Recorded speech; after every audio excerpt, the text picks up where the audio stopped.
Okay student, good morning. मागच्या व्हिडिओमध्ये आपण पेज नंबर 18वर खालून दुसरा पॅरेग्राफ म्हणजेच बट अ साऊंड इन्व्हेस्टमेंट तिथपर्यंत बघितलं होतं. साऊंड इन्व्हेस्टमेंट म्हणजेच as far as the spreading the message of pleasurous atmosphere means it was a sound investment of that conductor. Now look at the following one. त्याच्या खालचे paragraph बघा. I have missed him from my bus route of late, but I hope that only means that he has carried his sunshine onto another road. But in present, the writer missed that conductor, means on his route. But the writer also thought that means wherever he would ply his bus, means there he would spread the message of pleasure or the pleasurous atmosphere he would create on that road. लेखक म्हणतोय म्हणजे आता म्हणजे सध्या त्याच्या प्रवासामध्ये त्या कंडक्टरसोबत त्याची भेट होत नाही आहे, परंतु तो जो कोणत्या रूटवर चालत असेल त्या रूटवर त्या रोडवर तो निश्चितच प्रसन्नतेचं वातावरण तेथे तयार करत असावा असं लेखकाला तेथे वाटतं आहे. It cannot be too widely diffuse in a rather drab world म्हटलं म्हणजेच कंटाळवाणं, monotonous. And as far as today's world is concerned, it is very drab, it is very monotonous, and it is very difficult means to produce such type of means pleasurous atmosphere in this world. म्हणजेच आजचं हे जग असं कंटाळवाणं आणि निराश आहे, आणि असल्या प्रकारच्या कंटाळवाण्या आणि निराश जगामध्ये असल्या प्रकारचं प्लेझरस ॲटमॉस्फिअर किंवा आनंदी वातावरण तेथे निर्माण करणं काही सोपं नाही आहे. ही गोष्ट खूप अवघड आहे. And I make no apologies for writing a panegyric on an unknown bus conductor. And here the writer has given the example of an unknown conductor. He has also means given a speech, म्हणजे त्याने त्या कंडक्टरचं एक उदाहरण दिलं आहे, त्याच्यावर एक प्रकारे स्तुतीपर प्रशंसनीयपर असं त्याने भाषण केलेलं आहे. And as far as means this speech is concern where he tribute to that unknown conductor means the writer never apologizes for that. म्हणजेच त्या अनोळखी व्यक्तीबद्दल जे काही भाषण दिले किंवा त्याचं जे काही उदाहरण लेखकाने येथे सांगितलेलं आहे किंवा त्याचा जो काही चांगुलपणा लेखकाने येथे सांगितलेला आहे त्याबद्दल लेखकाला येथे दिलगिरी व्यक्त करावीशी वाटत नाही. If Wordsworth could gather lesson of wisdom from the poor leech gather on the lonely moor I seen means no reason why lesser people should not take lesson in conduct from one who shows how a very modest calling may be dignified, got to a good temper and kindly feeling. Here the writer also talk about the Wordsworth, he was also famous in literature, or he is known means as a nature poet. म्हणजेच इंग्रजी साहित्यामध्ये नैसर्गिक कवी, निसर्ग कवी म्हणून वर्ड्सवर्थच्या नावाचा बोलबाला आहे. आणि हा जो काही वर्ड्सवर्थ होता means he never hesitate to learn the happiness means from the poor people who was living into the isolated land. means he learned the lesson of wise. म्हणजेच ओसाड रानामध्ये जे काही गरीब लोक कचरा गोळा करून आपला उदरनिर्वाह करायचे त्या प्रदेशात जाऊन एक प्रकारचे शहाणपणाचे धडे हा वर्ड्सवर्थसारखा व्यक्ती जर तेथे शिकू शकतो आहे तर म्हणजेच आपण सामान्य माणसं आपण आपल्यासारख्या सामान्य माणसांनी म्हणजे असल्या प्रकारचा means the lesson of conduct we must learn means from such common person. आणि आपण जे काही सोसायटीमध्ये लोक राहतो आहेत आपण कसं आहे I see no reason why lesser people means should not take lesson in conduct from one who shows how a very modest calling may be dignified by good tempered and kindly feeling. Means here the writer wants to say that there should not be reason means for the lesser people means they must learn the lesson in conduct means from one who shows means the civilities, or who shows means from one who shows how a very modest calling means with the example of his with the modest behavior means by producing the good temper and kindly feeling. म्हणजे जो व्यक्ती आपल्या स्वभावाने सुस्वभावाने एक प्रकारचा चांगलं वातावरण निर्मिती करण्याचा जर प्रयत्न जर करत असेल तर तसल्या प्रकारचा धडा म्हणजेच या समाजातील लोकांनी तेथे शिकून घ्यायला हवा. कारण की वर्ड्सवर्थसारखा माणूस जर गरीब लोकांकडून शहाणपणाचे धडे शिकतो आहे तर आपणही या सामान्य माणसाकडून एक प्रकारचे आनंदाचे धडे तेथे शिकून घ्यायला हरकत नाही. It is a matter of general agreement that the war has had chilling effect upon those little everyday civilities of behavior that sweeten the general air. Here the writer talks about the war. As far as the war is concerned, it affects the little everyday civilities of behavior. म्हणजेच आपले जे काही दैनंदिन छोट्या छोट्या आनंद देणाऱ्या ज्या काही गोष्टी असतात त्या सगळ्या गोष्टीवर तेथे या युद्धाचा परिणाम होत असतो. आणि युद्धाचा परिणाम आतापर्यंत या छोट्या छोट्या गोष्टीवर तेथे झालेला आहे. And as far as these little civilities are concern, it sweetens the general air. आणि या छोट्या छोट्या गोष्टी काय करत असतात, आपल्या आजूबाजूचं जे काही वातावरण आहे ते आनंददायी किंवा प्रसन्न करण्याचं कार्य करत असतात. We must get those civilities back. And as far as this little civilities are concern here the writer wants means we must get back to those little सिव्हिलिटीज.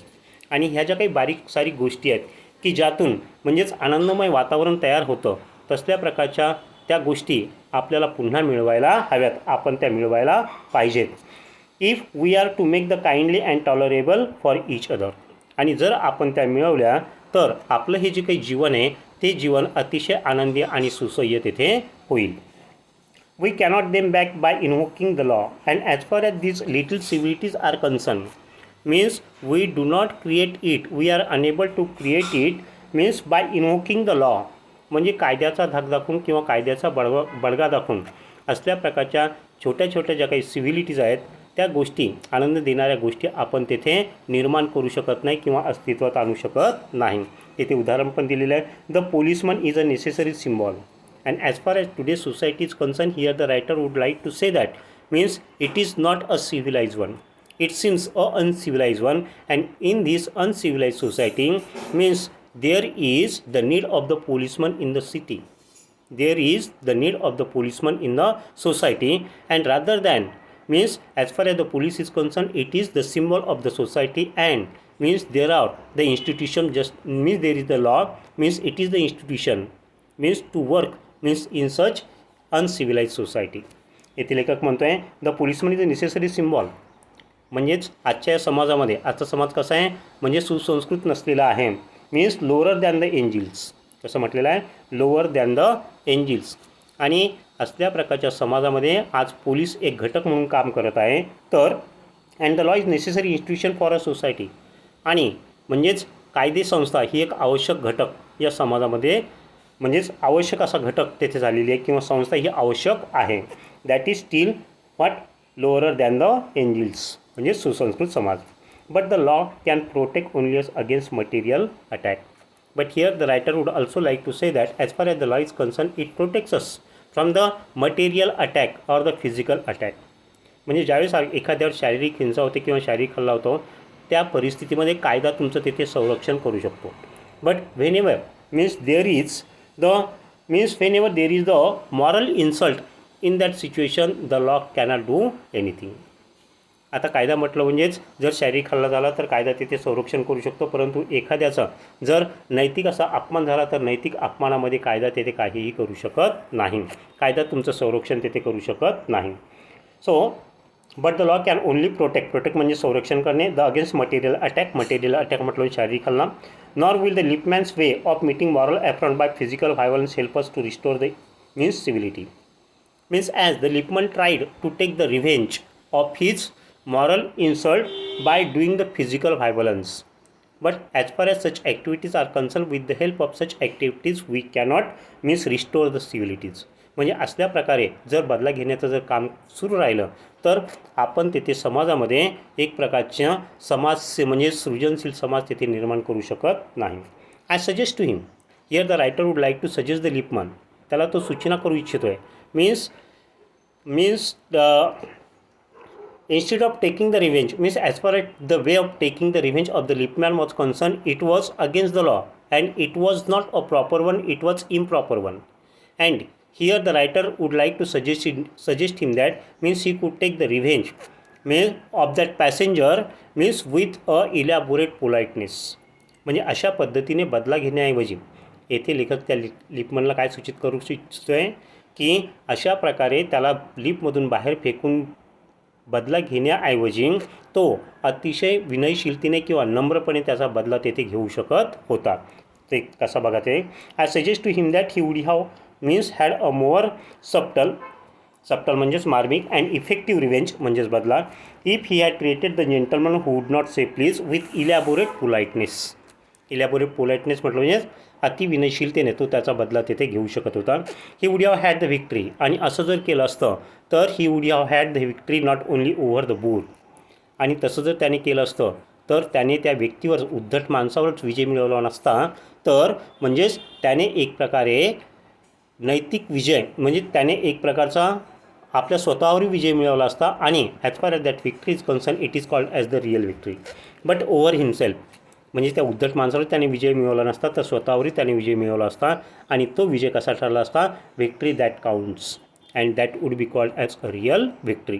तो खरा त्याचा विजय तिथे मानला गेला असता. The polite man may lose the material advantage. जो विनम्र माणूस असतो means he will never get the advantage of the material, he would never give the material advantage. म्हणजेच भौतिक त्याचा तिथे फायदा होणार नाही, कोणत्या माणसाचा, विनयशील माणसाचा. But he always had the spiritual victory. परंतु नेहमी असल्या प्रकारच्या व्यक्तीचा नैतिक असा विजय तिथे होत असतो. मीन्स स्पिरिच्युअल विक्ट्री म्हटलं म्हणजेच नैतिक विजय. I commented Lipman a story of Chesterfield and here the writer would also like to say the story of the Chesterfield. म्हणजे चेस्टरफील्ड, इंग्लंडमधल्या चेस्टरफील्ड व्यक्तीची स्टोरी त्याला तिथे सांगायची वाटते. आता चेस्टरफील्ड हा कोण होता, इंट्रोडक्शन त्याची दिलेलं राईट साईडला. लॉर्ड चेस्टरफील्ड म्हणजे एक प्रकारचा जज होता, न्यायाधीश होता. इंग्लिश स्टेट्समन म्हणजेच एक प्रकारचा राजकारणी पण होता. Author and pattern of letters म्हणजे एक प्रकारचा तो साहित्यकार होता किंवा लेखक पण तो होता. त्याचं उदाहरण लेखक तेथे देतोय पोलाइटनेसचं. Means in his time the London streets were without payments of today. Means in his time ज्यावेळेस तो तेथे होता म्हणजे त्याच्या काळामध्ये इंग्लंडचे रस्ते आजच्यासारखे नव्हते. आजचे रस्ते कसे एकदम पॉश आहे म्हणजे कॉन्क्रिटीकरण आहे, परंतु त्यावेळेसचे रस्ते म्हणजेच आपल्या खेड्यातले जसे काही रस्ते आहेत की तेथे डांबरीकरणे, मातीचे रस्ते आहेत आणि सगळ्या रस्त्यावर तिथे पाणी आणि चिखल साचलेलं असतं, असल्या प्रकारचे रस्ते त्यावेळेस त्याच्या काळामध्ये तिथे होते. पेवमेंट म्हणजेच फरशा तिथे रोडवर नव्हत्या. And the man who took the wall means had the driest footing. आणि ज्यावेळेस पाऊस पडला किंवा रस्त्यामध्ये जर चिखल असेल अशा वेळेस प्रत्येकजण काय करायचा, रस्त्याच्या कडेने चालायचा. रस्त्याच्या कडेने भिंत असायची, घराची भिंत असायची आणि त्या भिंतीच्या कडेकडे प्रत्येकजण तिथे चालण्याचा प्रयत्न करायचा.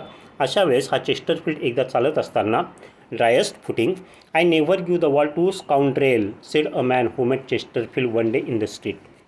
आणि असंच एक दिवस एका व्यक्तीसोबत त्या रस्त्यावर चालत असताना त्याची भेट झाली आणि तो समोरचा व्यक्ती चेस्टरफील्डला काय म्हणतो आहे, means I never give the wall to a scoundrel म्हटलं बदमाश माणूस.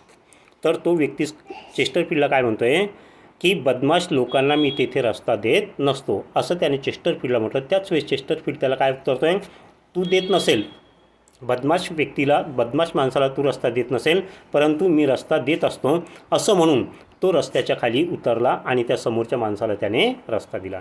म्हणजे थोडक्यात येथे विजय कोणाचा झाला, चेस्टरफील्डचा झाला आहे. म्हणजे असल्या प्रकारचा विजय म्हटलं म्हणजेच it is called as the moral victory. यालाच नैतिक असा विजय म्हणतात. आणि ही स्टोरी म्हणजे कशा प्रकारे त्या चेस्टरफील्डने एक प्रकारचा त्या व्यक्तीचा विनयशीलतेच्या सहाय्याने बदला घेतला हे त्याला सांगू इच्छितो आहे. कोणाला, त्या लिपमनला. So I never give the wall scoundrel said a man who met Chesterfield means one day in the street. I always do said Chesterfield. परंतु मी नेहमी देत असतो असं तो म्हणतो आहे. स्टेपिंग विथ अ बो इन टू द रोड. बो इन टू द रोड म्हटलं खाली रस्त्याच्या खाली उतरला आणि त्याने सांगितलं तू बदमाश माणसाला रस्ता देत नसेल परंतु मी देत असतो असं म्हणून तो रोडच्या खाली उतरला. I hope the Lipman will agree that his revenge was much more sweet than if he has flung the fellow into the mud.